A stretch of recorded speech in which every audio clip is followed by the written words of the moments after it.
Bonjour mesdames et messieurs, bienvenue sur les Échos de Charlotte, cette émission qui est là pour vous servir, cette émission que vous aimez tant.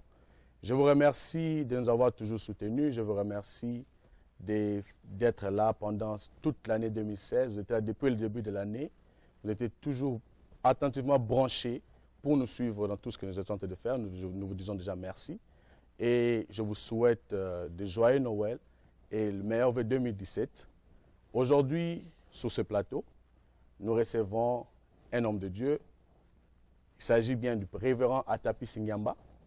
Avec lui, nous allons un peu parler de la rétrospective de l'année 2016 et des questions. Il va un peu répondre à quelques questions que nous avons reçues de chez vous, nos téléspectateurs.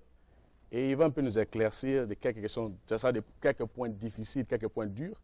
Et il va un peu nous répondre. Bonsoir, pasteur. Bonsoir, bien-aimé Samuel. Comment vous allez? Oui, je suis parfaitement bien. Bientôt, j'entre dans 2017, par la grâce de Dieu, et je suis bien. Je m'en vais vous souhaiter déjà de joyeux Noël et meilleurs vœux 2017. Merci beaucoup, pareillement. Et moi aussi, je tiens à les souhaiter à vous aussi et à cette émission, Les Échos de Charlotte. Merci beaucoup, pasteur. Comment a été la Noël? Je sais que vous avez déjà fêté la Noël à l'église. Comment ça a été? Non, mais c'était très bien. Vous savez, ça s'est très bien passé. Nous, les croyants du message, nous ne croyons vraiment pas à cette fête de Noël parce que le prophète Branham, tu sais, il nous a dit que c'est juste un mythe, ce n'est pas une réalité. Il a parlé de ça dans une prédication, the Christianity versus idolatry, donc la chrétienté contre l'idolâtrie. Il a dit que c'est juste un mythe, ce n'est pas quelque chose qu'on doit vraiment parler à nos enfants. Mais est-il que, bon, Jésus n'était pas né le 25 décembre, mais est-il qu'un jour Jésus était né? Donc il a dit quand les païens, quand les gens sont en train de fêter cette chose, que nous puissions avoir dans nos pensées que Jésus était né un jour, il était venu pour sauver l'humanité. Donc voilà. Alors ça s'est très bien passé chez nous à l'église. Et je prêchais sur pourquoi la petite Bethléem. Et vraiment Dieu était là et c'était une très belle prédication. Donc j'invite les gens à suivre, de s'abonner dans notre chaîne de YouTube et pour suivre toutes ces prédications. Voilà. Pasteur, comme je l'ai dit dans l'introduction, nous avons reçu aujourd'hui pour un peu parler de l'année 2016. Une année avec beaucoup, il y a beaucoup qui s'est passé dans votre ministère et dans votre église. Nous allons d'abord commencer par la Pentecôte 2016. Parlez-nous un peu de la Pentecôte 2016. Qu'est-ce que vous avez fait? Comment vous vous êtes préparé pour avoir une grande réussite comme vous l'avez eu pendant la Pentecôte? Bon, la Pentecôte de l'Assemblée chrétienne de Charlotte, c'est vraiment un cadeau, c'est un miracle, c'est, comment je peux dire, c'est vraiment une grâce exceptionnelle que le Seigneur nous a faite. Parce que, au fait, quand l'Église avait commencé en 2008, l'Église avait été fondée par le pasteur Barouti, que je salue déjà en passant, et à qui je souhaite déjà mes meilleurs vœux pour l'année 2017. Et quand l'Église a commencé, vous savez, c'était très bien. Et ça avait commencé, c'était quand? En 2008? En 2008, oui, 2008, que l'Église a commencé, c'était chez moi, dans l'appartement là où j'étais, à 1111 Rising Oak. Et on a commencé l'Église là, dans l'appartement, c'était bien. Et après, vers je crois 2010 ou 2011, c'est alors que le pasteur Barouti allait me placer comme pasteur. Mais, vous savez, il y avait eu un peu beaucoup de bruit, les gens qui étaient un peu achoppés par rapport à mon âge. Donc, il n'y avait rien de mauvais en moi, c'est simplement mon âge. Il disait que, voilà, il est trop jeune pour assumer les responsabilités et tout. Et arrivé à l'année 2012, au mois de janvier, c'est alors que le pasteur Barouti allait, il m'a fait revoter dans l'église ici. Et il y a des images, bien sûr. Et juste après ça, j'ai trouvé que pratiquement c'était toute l'église qui était avec moi et c'était une seule voix qui était contre. Alors, juste au sorti de l'église, je vais parler à mes bien-aimés frères qui travaillent avec moi. Je leur ai dit, mais moi je croyais comme si les gens ne m'aimaient pas. Et pourtant, c'est le contraire. Alors, j'ai dit, puisque les gens ont montré qu'ils m'aiment, je veux me donner corps et âme pour que nous puissions trouver Dieu pour eux. C'est alors qu'avec avec l'aide du Seigneur Jésus-Christ, Nous avions prêché pendant 1 mois. Et au mois de février 2012, la Pentecôte était venue. Et depuis lors, j'avais appelé le pasteur Barouti, il est venu, il a constaté que le feu était là. Et les réveils étaient vrais. Et depuis lors, nous sommes là en feu. Et depuis 2012 jusqu'à aujourd'hui, par la grâce de Dieu, nous tenons bon. 4 ans après, le feu continue. Oui, alors chaque année, nous fêtons la venue de la Pentecôte dans notre église. Alors cette fois-ci, là, en 2016, c'était formidable. Formidable, formidable. Nous nous étions préparés pour ça. Et le Seigneur nous a vraiment visités d'une manière grandiose. Et il y avait beaucoup des enfants de Dieu qui sont venus de partout. Il y a une grande partie qui était venue du Canada, avec en tête notre frère Florian Voutou. Et il y avait aussi nos bien-aimés frères qui sont venus de Vancouver. Et il y en a d'autres qui sont venus d'ici en Amérique. Et il y en a d'autres qui sont venus un peu de partout. Vraiment, nous étions bénis. Et les images en témoignent. Donc, c'était vraiment glorieux. Le Seigneur nous avait aidés. Mais 4 ans après, on voit toujours le feu. Avez-vous touché à la magie? Parce que c'est une question que plusieurs personnes peuvent se demander. Vous avez fait descendre le feu en 2012 et 2016. Le feu, c'est comme si chaque année que vous fêtez la Pentecôte, ça devient de plus en plus meilleur. Oui, c'est parce que la magie, mais j'ai touché quelque chose qui est plus grand que ça. Vous avez touché quoi? Le Seigneur Jésus-Christ. Tu sais, Dieu m'a béni et j'ai reçu une très bonne formation, un très bon encadrement par le pasteur Barouti. Et il a prié pour moi, pour que je puisse avoir l'onction. Mais pasteur, permettez-moi, vous avez dit le Seigneur Jésus, c'est vague. Bon, vous l'avez touché où? Parce que tout le monde confesse l'avoir touché Jésus. Mais c'est ce que je suis en train de dire. J'ai eu la grâce d'être encadré et formé par le pasteur Barouti. Et vous voyez que lui, il est un homme de feu. Alors, juste après la formation, comme diplôme, il avait prié pour moi, il m'a consacré au ministère. Et vous savez que lui, il a été consacré au ministère par le frère, le pasteur Joseph Kuhlman. Et Joseph Kuhlman, lui, il avait reçu le fait directement de la source par les prophètes, chez le prophète William Branham. Alors, le prophète nous dit que l'onction se transmet d'une personne à une autre. Voilà que l'onction avait quitté William Branham jusqu'à Joseph Kuhlman et de Kuhlman au pasteur Barouti. Et j'ai reçu aussi cette grâce d'être formé par lui et d'être encadré par lui. Et à la fin, il m'a même donné sa Bible avec laquelle il est parti à faire beaucoup de miracles, comme le miracle de Batonassou là-bas à Guémena, quand elle était revenue à la vie et tout ça. Alors, quand le pasteur Barouti m'a beaucoup encadré et à la fin, il s'est demandé qu'est-ce que je peux te donner. Et c'est beau matin, avant de rentrer au Congo, il m'a remis sa Bible, une grosse Bible que j'ai avec moi. Et là-dessus, il avait écrit à mon beau-fils, à ta fils, manifeste les paroles qui sont écrites dans ces livres. Et il m'a consacré, il a prié pour que j'aie l'onction. Voilà les secrets, je garde ma vie pure et ma vie consacrée, et avec une conscience qui est vraiment pure. Et il n'y a rien qui dérange ma conscience, qui me condamne. Alors, le Seigneur Jésus est dans l'obligation de descendre et de me confirmer à chaque fois. Les préparations de chaque année sont différentes, parce que cette année, c'est comme si c'est un peu éclaté, après 4 ans. Parce que vous avez toujours célébré ça. Oui. Et ça a toujours été bien. Il y a toujours eu le feu. Mais cette année, c'est un peu été différente. Bon, le Seigneur Jésus, il agit de différentes manières. Tu ne peux pas l'attendre qu'il agisse toujours de la même manière à chaque moment. Vous savez, Frère Branham dit que nous devons aller de baptême en baptême, d'expérience en expérience, de bénédiction en bénédiction. Donc, ce que nous avons en 2016, ça ne peut pas être la même chose que nous avions eu en 2013. Et je suis trop sûr que ce que nous aurons ici en 2017, ça sera plus grand que ce qu'on a eu en 2016. Donc, vous allez déjà inviter nos chers téléspectateurs. Oui, j'invite déjà tout le monde qui aura la capacité de venir ici en 2017, vers le mois de février. Ça sera la semaine du 12 février. J'aimerais qu'ils puissent venir parce qu'ils seront bénis. Et ceux qui n'auront pas la possibilité de venir, parce que je sais que la conjoncture est un peu partout, il y a la technique de l'Assemblée chrétienne de Charlotte et qui travaille en collaboration avec Atapis Singapore Ministries. Ils vont mettre ça sur le live stream et les gens recevront le Saint-Esprit partout là où ils seront. Ça, je l'ai dit avec certitude, que Dieu va visiter les gens par-ci et par-là. Oui, pasteur. Donc, mon secret, c'est le Seigneur Jésus-Christ. Et aussi, j'avais été consacré au ministère par un homme qui a le feu. Donc, vous l'avez touché comme le pasteur Barouti le touche? Oui, certainement. OK. Après ça, nous pensions que c'était seulement Charlotte, là où il y a le feu. On a vu dans les images que vous êtes allé à Denver, Colorado. Parlez-nous un peu de ce voyage-là. Pourquoi vous êtes allé à Denver, Colorado? Et des témoignages, parce qu'il y a eu des puissants témoignages, je suis sûr.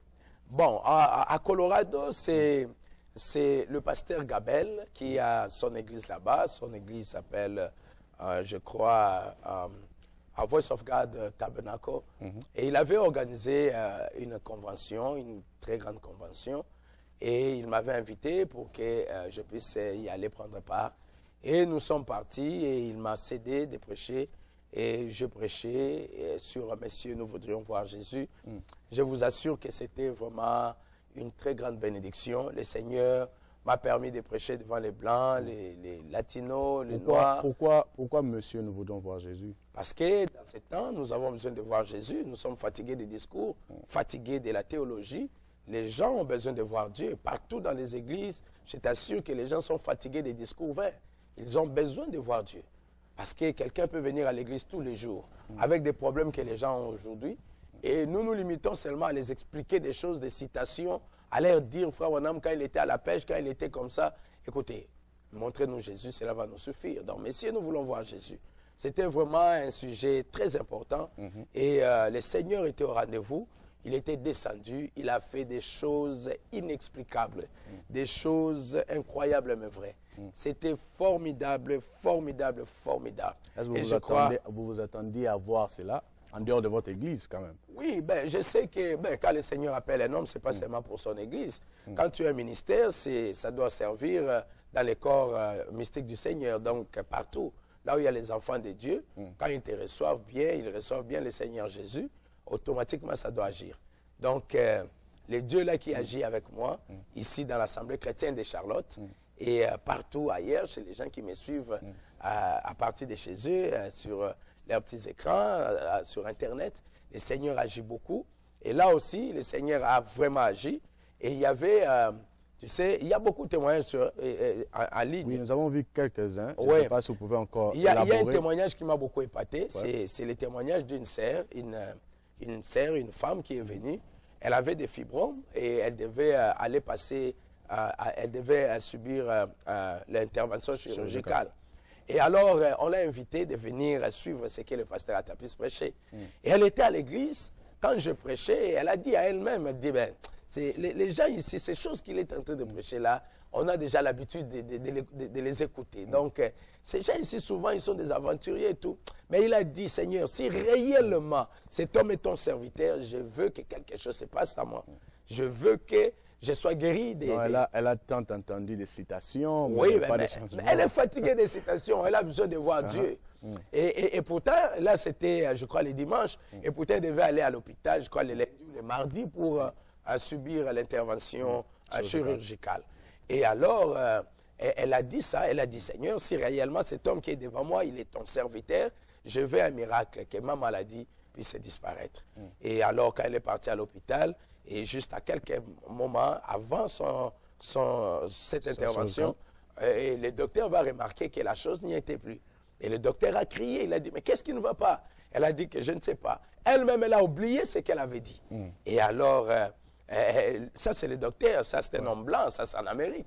Et le docteur a dit que there is somebody who passed before me. Donc il y a quelqu'un qui est passé avant moi et qui a enlevé cette maladie. Elle est complètement guérie de ça. Et non pas que ça, il y a la puissance de Dieu qui s'était déversée. Il y avait l'onction dans la salle, dans l'église. Il y avait peut-être une sœur qui a commencé à donner même des messages prophétiques, mais elle n'avait pas été un vase. Mais elle a commencé à donner des messages, je crois, de 22h jusqu'à 4h du matin. Voilà, il y a eu des grandes choses, il y a eu des très, très grandes manifestations surnaturelles dans cette convention. Ça a un peu été une foule mélangée. Il y a des blancs. C'était un peu ma question, dans le sens que je sais que vous démontrez Dieu, mais comment vous vous êtes senti au milieu des gens qui connaissent peut-être les citations, ils ont vécu peut-être avec Branham? Comment vous vous êtes senti? Comment vous vous êtes un peu senti? Vous vous êtes senti trop petit? Ou comment vous vous êtes senti comme vous êtes senti simplement comme vous étiez à Charlotte ou comment? Bon, quand je passe derrière la chair, comme l'a dit le prophète Branham, tous les jours je tremble. Quand tu es devant la présence de Dieu, ça fait toujours trembler. Donc, quand on est derrière la chair, tu ne sais pas comment ça va être. Vous avez l'habitude de prêcher les Congolais, mais là-bas, il y avait aussi des Blancs et tout. Oui, j'ai prêché aux Blancs, j'ai prêché aux Latinos, j'ai prêché aux Noirs américains, aux Noirs africains. Et c'était glorieux. Parce qu'en fait, ce n'est pas moi qui agis. Moi, je suis juste comme un micro. Je me mets là, je m'abandonne à Dieu et le Seigneur vient et il entre en scène et ça passe. Comment tous cela ont répondu à votre prédication? C'était très bien. Très bien. Pasteur, revenons à Charlotte. Avec les jeunes, nous vous avons vu au zoo, à l'aquarium, trop de sorties avec les jeunes pendant l'année. Ça, c'était pour montrer de quoi vous êtes capable ou c'était pour faire une compétition avec notre église ou bien c'était quoi? Pourquoi trop de sorties? C'est le travail normal d'un pasteur, d'un berger. Il doit prendre soin de sa bergerie. C'est dans des citations? Mais oui, c'est le travail d'un pasteur. Le pasteur doit encadrer la jeunesse de son église. Il doit encadrer tout le monde, les parents et tout. Et parce que Dieu nous a donné cette charge, alors nous sommes dans l'obligation de le faire parfaitement bien. Voilà la raison qui justifie tous mes déplacements avec les jeunes. Donc, il n'y a pas eu de compétition avec une autre église? Je n'ai compétition avec personne. Mais vous êtes toujours dans la parole parce que je sais que les jeunes messages, vous devez rester dans les citations. Je suis dans la parole. Au zoo, à l'aquarium. Je suis dans la parole. Après des moments de gloire, vous avez traversé un temps là, de tempêtes très dures. Ah oui. Mais vous étiez un peu calme. On n'a pas eu de réaction de votre côté. Nous savons que vous êtes un peu un homme chaud.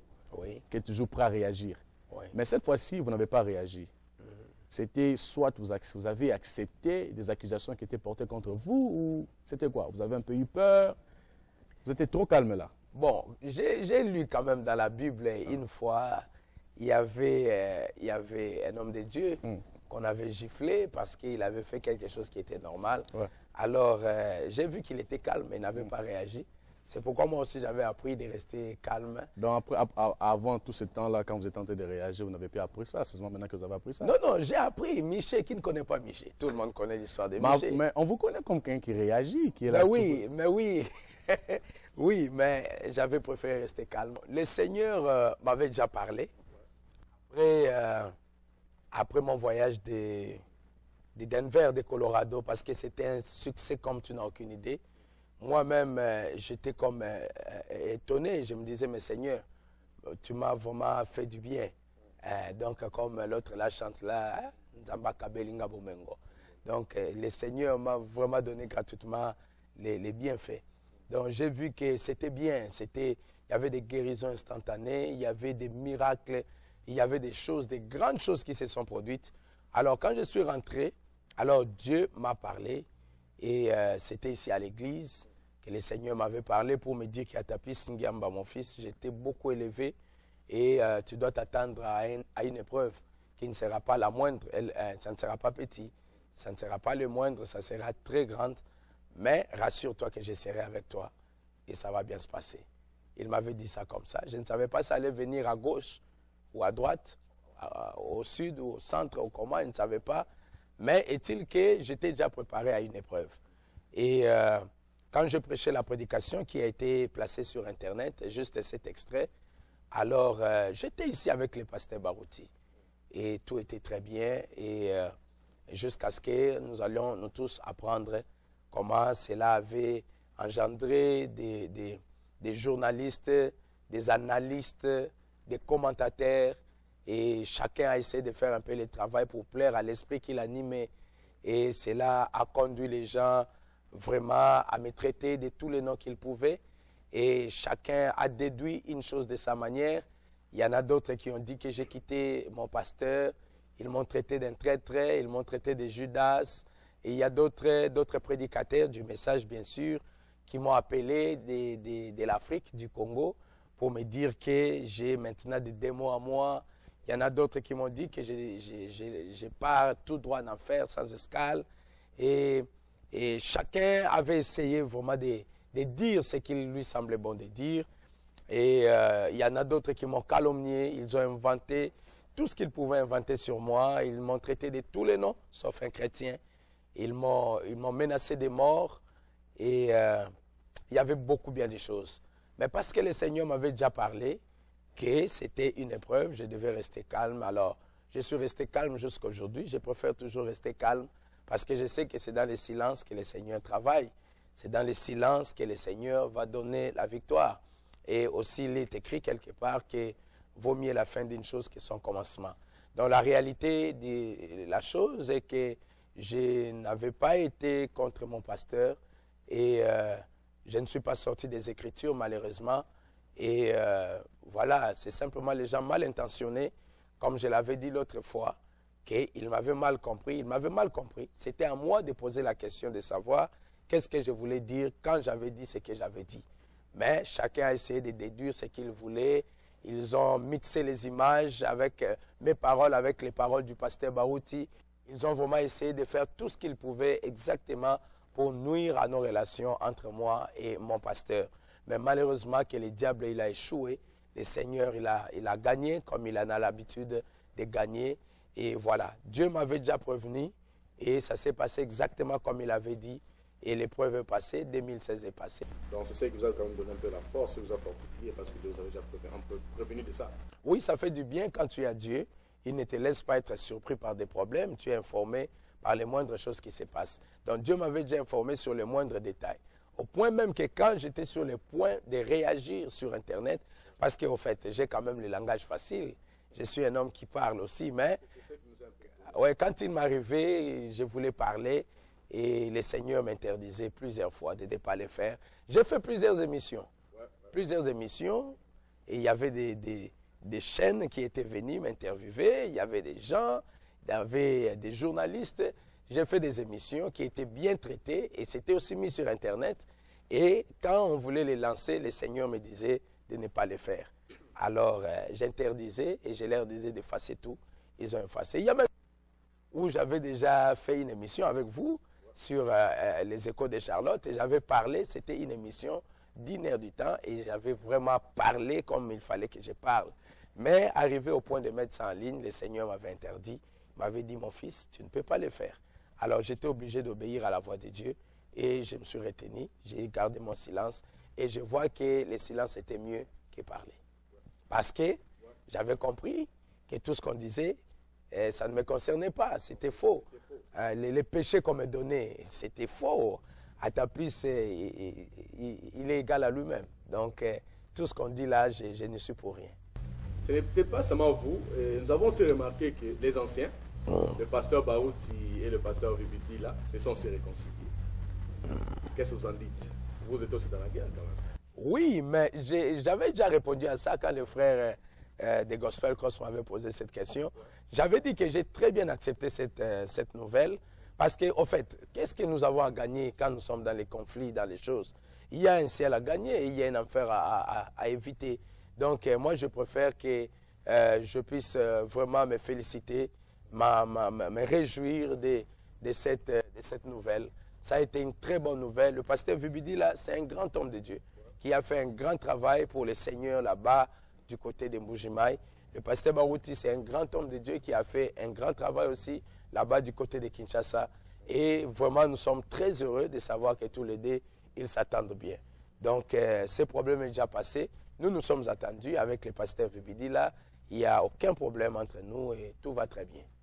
Donc, vos relations avec les anciens sont bonnes, avec tous les autres anciens, les deux pasteurs? Je suis un chrétien bien-aimé. Je n'ai aucun problème avec aucun ancien. Je n'ai aucun problème avec aucun pasteur. À ce que je sache, je fais mon mieux de vivre comme Christ et je me prépare pour le ciel. Donc, je suis bien, en très bonne relation.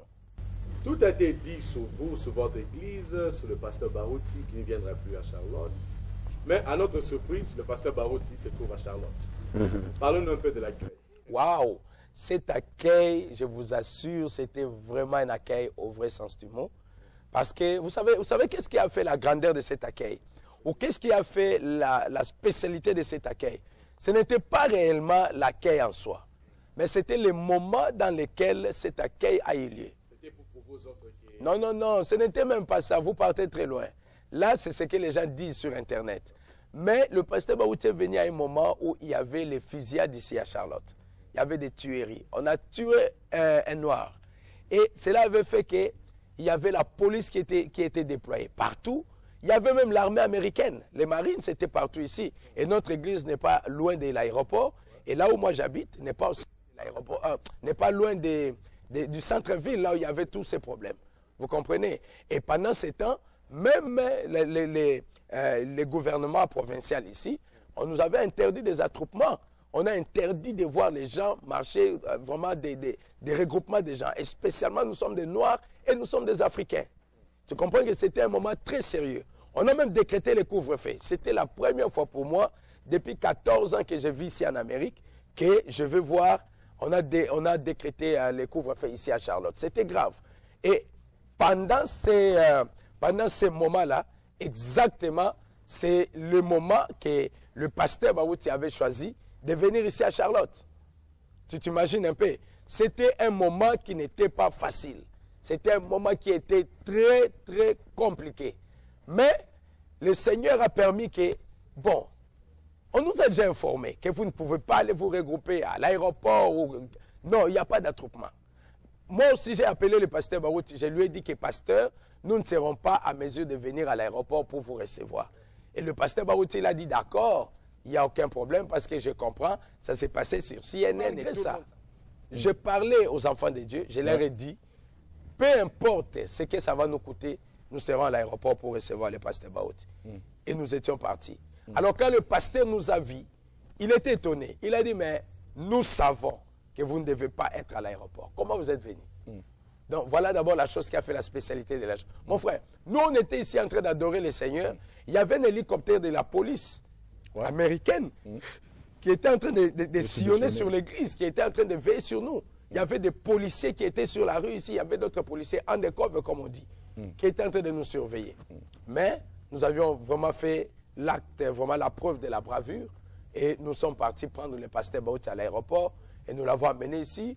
On a troupé les enfants de Dieu ici dans cette église. C'était glorieux. Et voilà, cet accueil était merveilleux. Malgré qu'il y avait aussi dans les médias tout ce que les gens, les rumeurs que les gens disaient. Mais vous savez, un chrétien ne peut pas marcher par rapport aux rumeurs. Donc, parce qu'il semblait comme si vous avez voulu prouver aux gens qu'il n'y avait pratiquement rien entre vous et le pasteur Baouti. Dans ma nature, je n'aime pas avoir cette chose-là de prouver. Je n'ai rien à prouver à quelqu'un parce que je suis... Donc vos accueils sont pratiquement naturels. C'est naturel. Comme ça que vous le faites. J'ai créé ça. Atapis a créé les accueils du pasteur Baouti ici en Amérique. C'est moi qui ai créé ça gratuitement. Il n'y a personne qui m'a poussé de le faire, même pas le pasteur Baouti lui-même. Par contre, lui, il m'a interdit. Il me disait, non, ne fais pas ça, les gens feront de ça un problème. Il m'a toujours interdit. Mais moi, je l'ai fait de moi-même. Parce que j'ai vu comment Dieu l'a élevé, j'ai vu comment il est grand. Alors, je voulais que nous puissions commencer à les recevoir vraiment en qualité d'un homme de Dieu. Et j'ai commencé à louer des limousines, à faire des fêtes pour lui, à instaurer aux gens de s'habiller en couleur pour recevoir les pasteurs. C'est moi.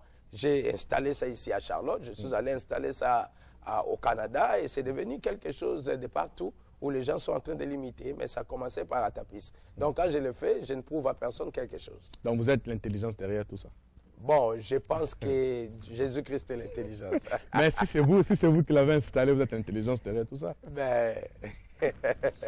après son arrivée, on vous a vu, vous vous êtes dépêché, vous êtes allé en Afrique du Sud. Et c'était quoi? C'était pourquoi vous êtes allé en Afrique du Sud? Non, c'était à l'occasion de la mort du pasteur Belessi. Alors, le pasteur Baouti, il venait à peine d'arriver. Il était encore dans la maladie du décalage. Alors, il devait encore revenir à lui-même. Et en plus de ça, il avait vraiment reçu un coup, un choc qui était trop dur pour lui. Je me souviens quand je lui ai annoncé la mort du pasteur Belessi, nous étions à deux au salon.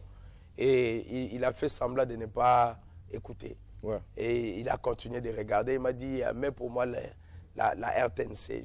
J'ai mis la RTNC à la télé, il regardait. Et après, il m'a demandé, Belessi est vraiment mort? J'ai dit, oui, Belessi est mort. Après, il a dit, mets pour moi Télé 50. J'ai mis Télé 50, il a regardé. Après, il m'a posé encore la question, Belessi est mort? J'ai dit, oui, Belessi est mort. Il a dit, mets pour moi France 24. J'ai mis France 24 pour lui. Il a regardé, il n'a plus dit un mot. Il s'est mis debout, il est monté dans sa chambre. Il est parti depuis 14h, 15h moins jusqu'à 22h passées. Il n'arrivait pas à descendre. Donc, il n'arrivait même pas à accepter ces chocs-là. Et il m'a dit, tu dois aller me représenter à Durban, au funérailles de Belessi. Alors, Dieu m'a fait la grâce d'y aller. Voilà. C'est comme si vous ne vous fatiguez pas. Après l'Afrique du Sud, vous rentrez ici directement au Canada. Et puis le Canada, on vous voit d'autres routes en Europe. C'est comment vous êtes un peu fabriqué, un peu différent? Comment... C'est le travail qui m'appelle. Donc après la guerre, c'est comme s'il y a encore une gloire après ça. Parce qu'il y a l'Afrique du Sud, Canada, et puis Canada, l'Europe. Bon. Comment les impacts de tout ce voyage-là? Je ne sais pas. Je ne sais pas quoi dire, mais je sais que le travail m'appelle. Et quand tu t'attends au Seigneur, tout est possible. Je suis rentré de l'Afrique du Sud. Ouais. Et parce qu'on s'est séparé avec le pasteur Baouti brutalement, on a fait avec lui moins de 2 semaines à peu près. Donc il est venu, lui devait aller vite au Canada, moi je devais vite aller en Afrique du Sud. Alors on n'a pas pu terminer notre causerie. Regarde, j'ai causé bien avec lui. Jusqu'au moment où je lui ai informé de la mort du pasteur Bélessi. Ça a tout arrêté. Lui, il était affecté, il ne savait plus quoi dire. Il m'a dépêché pour aller en Afrique du Sud et lui, il est parti au Canada, dans mon absence. Alors, quand je suis rentré, j'étais obligé d'aller là-bas pour terminer nos causeries. Voilà. Et je suis allé, je l'ai vu, j'ai assisté à sa prédication sur pourquoi la petite Bethléem. C'était vraiment une très bonne rencontre, c'était bien. Donc, on a eu à échanger avec lui et c'était très bien. Et quand je suis rentré à Charlotte, et alors, lui, il est parti lui aussi, il était au Canada, il est rentré en Amérique. Ouais. Pendant ce temps-là, moi, j'étais ici. Et il devait aller en Europe pour célébrer le mariage de la fille de notre président Kassende. Alors, j'étais dans l'obligation d'y aller avant lui, comme d'habitude, pour faire le travail. Donc, je suis allé par la grâce de Dieu. J'ai essayé de faire mon travail comme j'en ai l'habitude.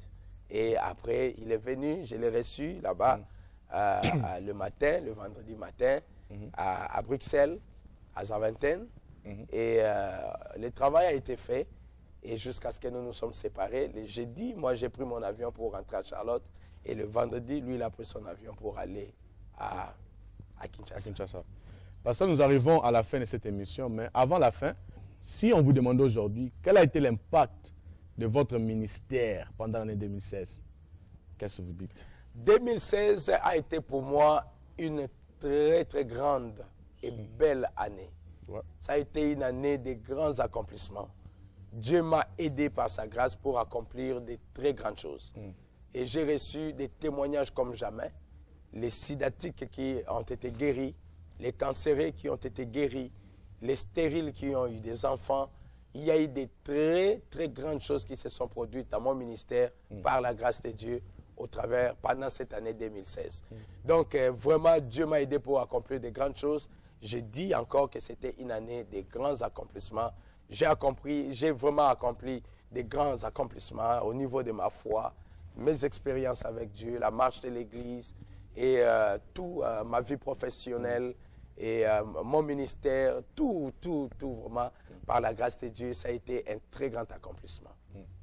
Nous arrivons à la fin de l'année 2016. Quels sont vos mots, vos derniers mots pour entrer l'année 2017? Quels sont vos derniers mots pour les enfants de Dieu à la fin de cette année? 2017, c'est pour bientôt, bien-aimés frères et sœurs. Je voulais vous souhaiter toutes les bonnes choses pour l'année 2017. Je voulais que la paix de Dieu soit avec vous, que Dieu te bénisse richement là où tu es en train de me suivre. Puisses-tu avoir vraiment une année remplie de bonheur, de bonnes choses. Que l'année 2017 puisse être une année de changement, d'un très grand changement pour toi. Là où Dieu va changer ton statut, il changera ta maladie en guérison, ta mort en bonne santé. Et que le Seigneur puisse t'accorder les désirs les plus profonds de ton cœur et que tu puisses témoigner pendant cette année 2017 de la grandeur de notre Dieu. Et pendant cette année 2017, je vais te demander de beaucoup prier pour toi, beaucoup prier pour moi, beaucoup prier pour ta famille et pour celui qui est à côté de toi. Tu dois garder les sourires pendant l'année 2017 et fais tout pour être vraiment très important ou une bénédiction pour celui qui est à côté de toi.